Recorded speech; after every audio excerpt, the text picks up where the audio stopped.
Hi, my name is Carl Rogers. Um, I was born in 1902 on January 8th in Oak Park, Illinois.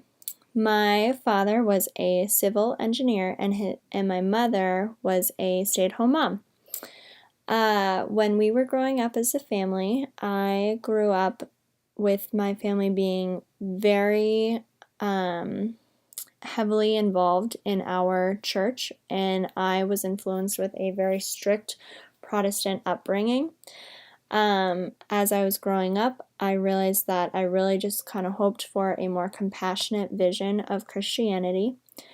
When I was growing up, I was really focused on the farm and the church, which were huge parts of my identity as I grew up in those situations. And so before I went to college, I hoped to pursue my education later on in agriculture and religion. I first started attending college in 1922 when I attended the University of Wisconsin-Madison. I did my education there for a few years and later went on a mission to China with a Christian organization through school there, where I stayed for 6 months. When the 6 months concluded in China, I developed a more compassionate and less harsh understanding of Christianity, and with that enlightenment per se, I felt that it was really important for me to pursue this path where I taught and really made sure that there was a difference that people knew between the ways that had been previously taught in the church before to how they are now. So after my church experience in China, I decided to enroll after attending University of Wisconsin-Madison for a few years to the Union Theological Seminary in New York City. So in 1924, I moved from Wisconsin to New York to pursue my new dream after ditching agriculture and then later on pursuing religion and hoping to be involved in the church after my experience in China. I became fixed on this mindset of being in the seminary and pursued my education there for a little bit, but eventually, just like agriculture, I found out that being involved in the church is not necessarily the best thing that I can do for myself, and I felt called upon that I would pursue a different education. And so in 1926, I switched gears yet again and pursued an education where I received my first psychology degree, which was in clinical psychology, at Columbia University's Teachers College, also in New York City. So I worked in New York for a couple years where I started becoming very popular for being really big in psychology because of what I was known for was the humanistic approach to psychology. So after observing what previous psychologists have done in the past for years and years and years, I believed that therapists were way too focused on just diagnosing and negatively labeling patients. And I think that I was just really concerned about that negative labeling and viewing, and I worked my best to just view my therapeutic practices as empowering clients instead of diagnosing them. So what I would do is I would skip diagnosis and proceed to the business of just truly listening to my clients and what they had to say to me. So I actually stated within one of my pieces of work, Counseling and Psychotherapy, that counseling may be a knowable, predictable, understandable process, a process which can be learned, tested, refined, and improved.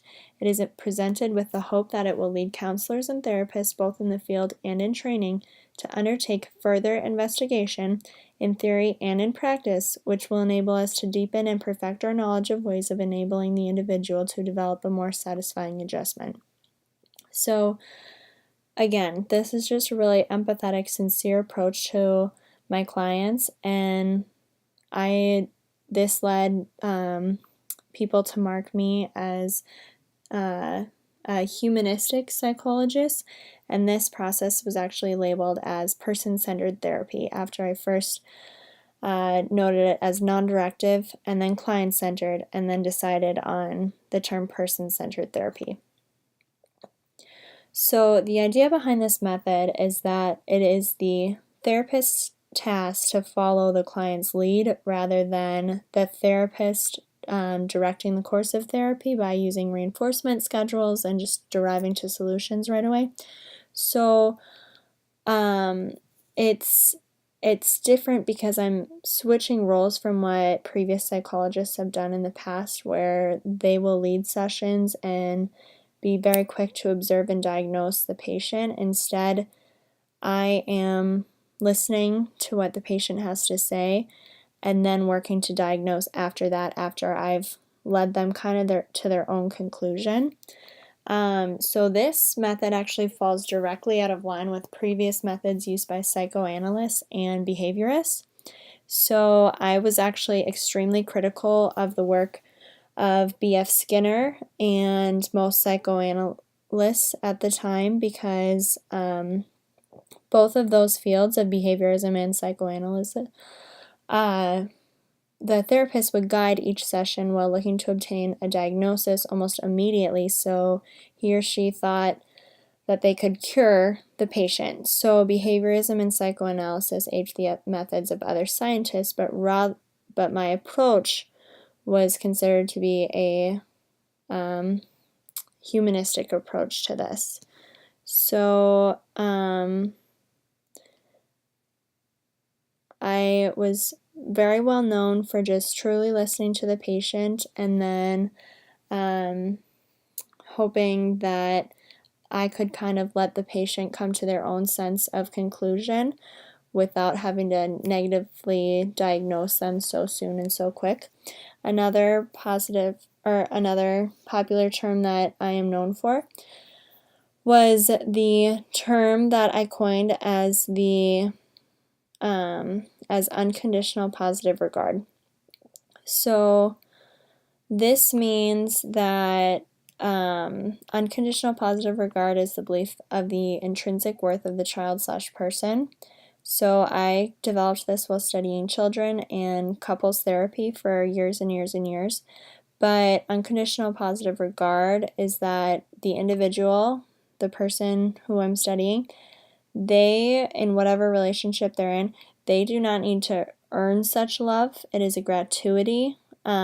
So that's different from conditional love, because conditional love carries the connotation, I love you if ...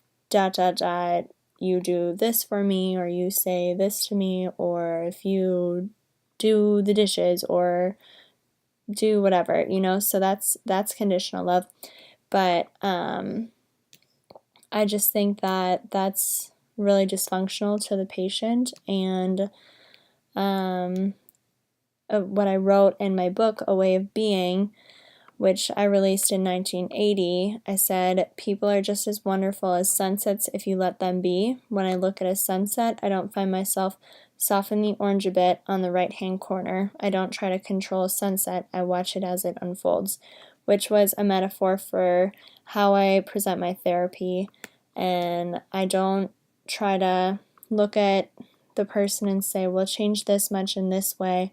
I just want to accept them for who they are and then try to work for them to be the best person that they can be.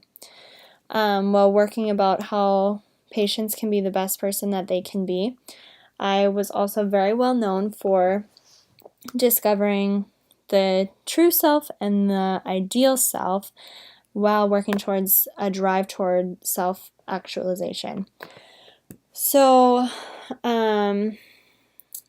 when I wrote one of my books on becoming a person, a therapist's view of psychotherapy, I really touched on how to create an environment focused towards the goal of self-actualization. And what I've found successful is that it is marked by unconditional positive regard. So I believe a proper relationship could be established between client and therapist. The client would gain insight and freedom that would produce growth and the ability to assume responsibility for effective, desirable personal changes. So the person wants to the person wants to reach the goal of their ideal self. So you have your true self, which is who you are and how we evaluate ourselves and how we evaluate our relationship to others and the ways we relate to objects in our environment, which he noted as the phenomenal field. But tension between the self as it is and the self as one would like it to be is the cause for a lot of people to feel mentally disrupted. So the self that the individual would like for it to be is then the ideal self. So when I would be conducting therapy with a person, I would want a person to realize their true self and then work with them to become their ideal self after accepting them. I was known for lots of other things within my life, but I really marked the era of humanistic psychology and the humanistic approach to psychology with my person-centered therapy methods and unconditional positive regard stated for my clients. I was known for touring at the end of my life to just create world peace everywhere. I used my person-centered therapy in Northern Ireland to restore political oppression and national social conflict after the huge schism between the Protestants and the Catholics. I went to South Africa during the apartheid to reduce tension between black and whites. I went to I went to Russia. I went to Russia and gave a keynote address touching on person-centered therapy for just research purposes and letting everyone know how this form of therapy has been really successful everywhere that I've been. And I spent the last decade of my life publishing and writing my own work on why it is so important to have unconditional positive regard for your patients, why it is so important to have person-centered therapy, and just why it's so important to achieve self-actualization, and as a therapist being empathetic and genuine to each of your clients. The end.